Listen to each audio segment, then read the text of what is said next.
Welcome to Sweet Life Beat Life. We hope this video helps. You have the essentials ready: updated Windows or Mac OS and Microsoft Edge. First, pick a trusted VPN that offers an Edge extension and sign into the provider's account. Once signed in, open Edge, go to the Extensions area, and install the VPN extension, not the desktop app yet. Make sure you permit the extension to run in private windows if you need privacy there. This gets the connection tool loaded into the browser so you can configure it quickly. Once the extension is installed, click its icon in Edge's toolbar and sign into your VPN account. This authenticates the browser client. Next, configure options.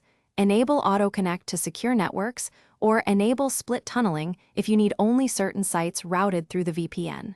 Choose a nearby server for speed or a specific country for content access. Make sure the extension shows a secure connection indicator. Then open a few sites to confirm pages load and DNS leak protection is active. Finish by testing targeted sites and a quick IP lookup to confirm the VPN changed your address. Also run a DNS leak check. If pages are slow or blocked, turn off other extensions and clear Edge's cache, then reconnect the VPN extension. If the extension won't connect, reinstall it or sign out and back in. As a final fallback, install the provider's desktop app and enable system-wide VPN. This resolves stubborn extension limitations and secures all traffic beyond the browser. Thanks for watching. Consider subscribing if we helped you.